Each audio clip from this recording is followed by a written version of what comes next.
নাটোরের নলডাঙ্গা উপজেলার ভট্টপাড়া গ্রামের শ্রী বিমান ঘোষ প্রাচীন ঐতিহ্যকে ধরে রাখতে বৃহস্পতিবার থেকে রবিবার নিজ বাড়িতেই 4 দিন ব্যাপী আয়োজন করে পদ্মপুরাণ বা মনসা গানের আসরের। নাটোর প্রতিনিধি ফজলে রাব্বি জানান, রবিবার এই উপলক্ষে 11 থেকে 12 জন শিল্পী পদ্মপুরাণ গান ও গীতিনাট্য পরিবেশন করেছেন।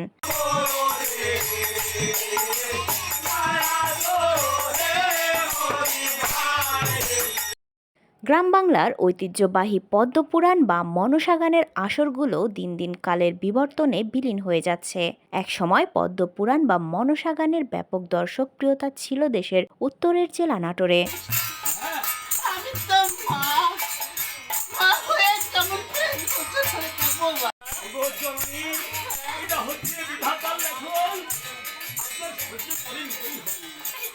গানের সঙ্গে সঙ্গে অসাধারণ নৃত্য ও সংলাপে এসেছে গদ্য ছন্দে। মা মনসা ও নাগের জন্ম, দেবতার তুষ্টি, স্বামী ভক্তি আর ভালোবাসার কাহিনীই হল আবহমান বাংলার ভাসান গানের উপজীব্য। এতে প্রাচীন ঐতিহ্য মেনে নারী সেজে পুরুষদের অভিনয়ে দূর দূরান্ত থেকে আসা আত্মীয় স্বজন সহ এলাকার শত শত শ্রোতা দর্শক এই গান শুনে মুগ্ধ হয়েছে।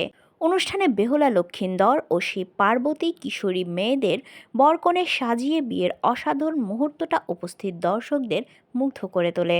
গানের শিল্পী জেকের আলী ও শিমুল বলেন, পদ্মপুরাণ মূলত বেহুলা আর লক্ষিন্দরের গীতিনাট্য।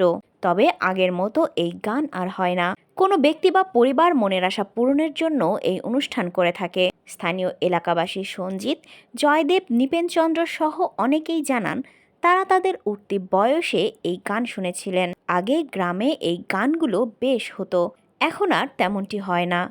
সাধারণত মাঠের ফসল ওঠার পর রাত জেগে এটি পরিবেশন করা হয়। এলাকা ভেদে এই গানের নাম আলাদা আলাদা।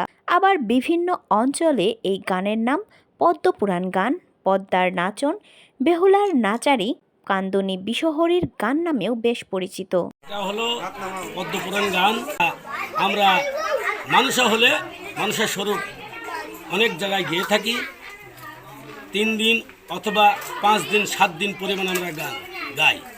এটা হলে মনসা দেবীর পদ্মপুরাণ গান একে বলা হয়। গানটা অনেক দিন হলে হারিয়ে গিয়েছে, পাওয়া যায় না।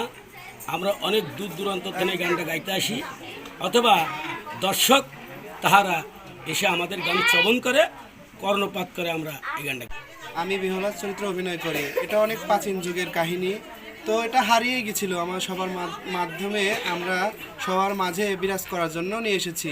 আর আমি বেহুলার চরিত্রে অভিনয় করি, তো চাচ্ছি যে আমাদের এই ইয়াং জেনারেশনে যেন এটা ধরে রাখতে পারি আমরা প্রাচীন যুগের এই জিনিসটা। এটা নিয়েই আমরা মানুষের মধ্যে গান বাজনা করছি, আগাচ্ছি এবং দূর দূরান্তে যাই। এখানে নাটোর জেলা ছেড়েও চলে যাই, বগুড়াতে, রাজশাহীতে, এই নানান জায়গায় আমরা প্রোগ্রাম করে বেড়াই। অনেক দিন আগে হইতে বিলীন হয়ে যাচ্ছে ওই ঐতিহ্য বা এটা আমরা কি ধরে রাখতে চাচ্ছি আর কি ধরছি। এই জন্য আমরা দেশ বিদেশে গাওনা করে বেড়াই। আমার উস্তাদ জেকের আলী আমাকে মনসার গান শিখিয়েছে। তার উস্তাদ নাওদারায় বাড়ি ভক্ত, তিনি তাকে শিখিয়েছেন।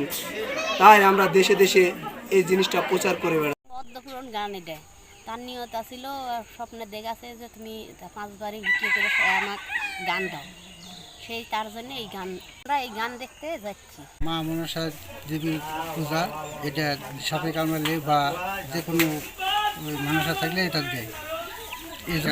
হ্যাঁ, এই কারণে গানের আয়োজন করা হয়। ধার্মিক একটা যে যেমন মা মনসা, আবার অনেকে এই সাপে কামড়ালে এই মনসা করে, আবার অনেকে স্বপ্ন দেখায়, যার জন্য এই গানটা করা।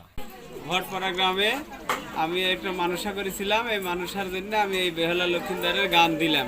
ভট্টপাড়া গ্রামে পদ্মপুরাণ গান হচ্ছে, এখানে মানসা করা হয়েছে, এই জন্য দূর দূরান্ত থেকে আপনার মানুষজন আসে। আমার একটা মানসা ছিল, তাই জন্য এই আশা পূরণ করার জন্য আমি এই মানসাটা দিচ্ছি। পদ্মপুরাণ গানটা অনেক পুরনো গান, অনেক দূর দূরান্ত থেকে লোক দেখতে আসে। ওই গান হারা যাচ্ছে, সেই গান হচ্ছে, সেই গান শুনতে পাচ্ছে, মনসা গান।